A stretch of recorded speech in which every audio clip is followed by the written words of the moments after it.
Assalamu alaikum wa rahmatullahi wa barakatuh. Moreover, this Prince of Light doesn't even speak correctly. He kept repeating for 6 hours, "How is the end of the Prophet? How is the end of the Prophet?" You really are a clown. You know why?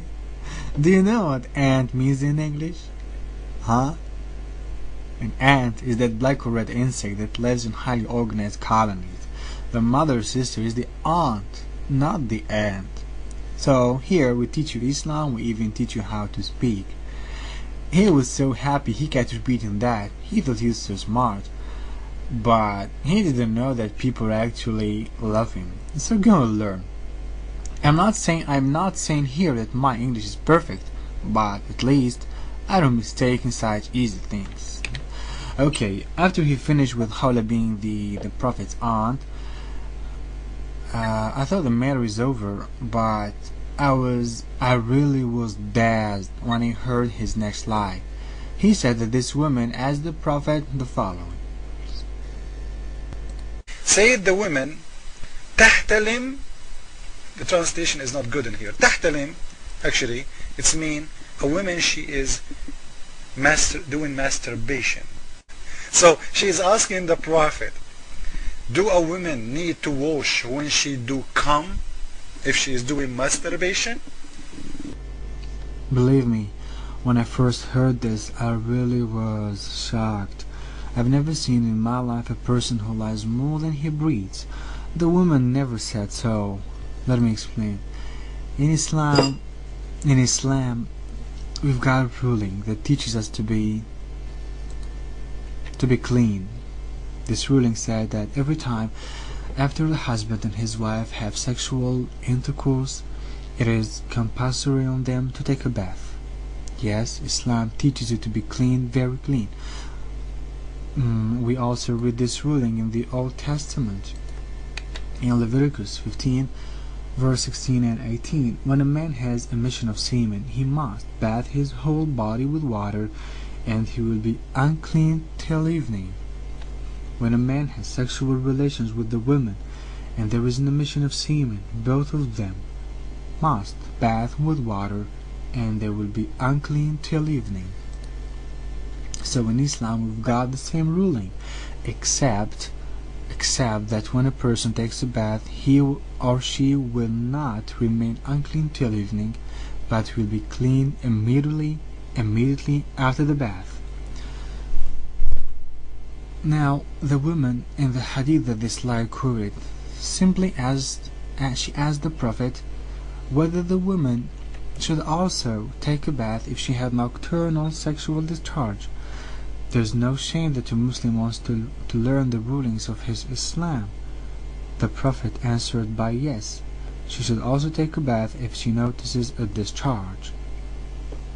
The woman never talked about masturbation. Now a Christian may come and tell me, how can a woman ask about nocturnal sexual discharge? Isn't it bad to ask about nocturnal sexual discharge? I tell him, no darling, not at all, that's not a shame at all. Just open with me the Bible to see that your God in the Bible gives you teachings about nocturnal sexual discharge. Please go to Deuteronomy 23 verse 3 and 11, verse 10 and 11. If one of your men is unclean because of nocturnal emission, he is to go outside the camp and stay there. But as evening approaches, he is to wash himself. So that's not a shame to ask about the rulings of one's religion. That woman in the hadith, she was caring about her religion. That's it. This liar used the book of Musnad Ahmad. But unfortunately I didn't find on the internet the book translated into English to show you that this liar didn't translate the hadith correctly. He was not honest. He lied as usually. But he pronounced the word that supposedly means masturbation. He said احتلمت. Let's go to Sahar dictionary on the internet dictionary.sakhr.com, and let's go to English Arabic Dictionary, and I'm gonna type the word he pronounced احتلمت. And I press search, and we'll read here the verb احتلم, which means to have a wet dream. خرج منيه أثناء النوم.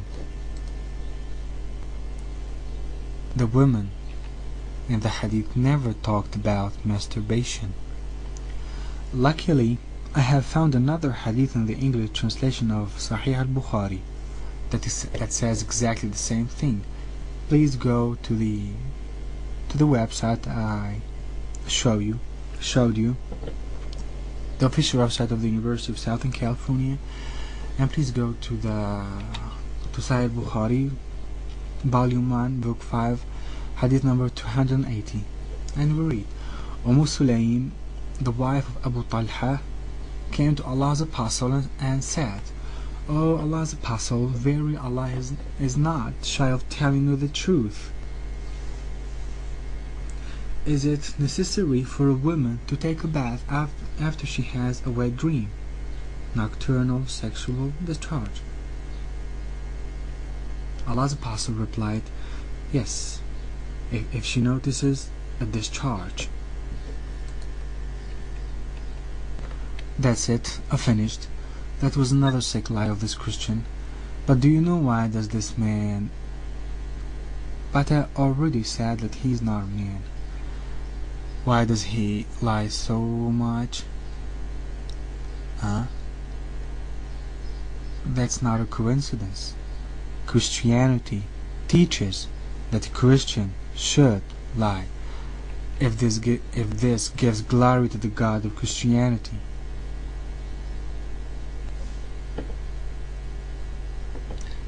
This is what Paul taught the Christians in the New Testament.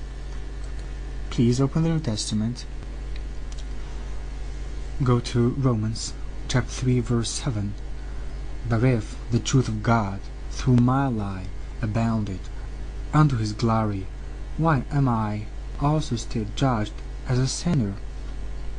It's okay. In Christianity you can lie, if by this you give glory to the God of Christianity. This is what Christianity teaches its followers. You can lie about Christianity to make it seem good. You can lie about Islam to make it seem bad. Let me give you an advice. Stop using bad words and insults. This gives you a very bad, a very low image. Rather, instead of insulting, try to bring real proofs without inserting lies as a coward. But I'm gonna tell you one thing. You'll never find real proofs to discredit Islam. Islam is, now listen carefully here, Islam is unbreakable. Do you hear? Islam is unbreakable because it's from your God, the God who created all that exists. You insert lies because you know that without lies you cannot discredit Islam. You must lie, you have to lie. But unfortunately for you,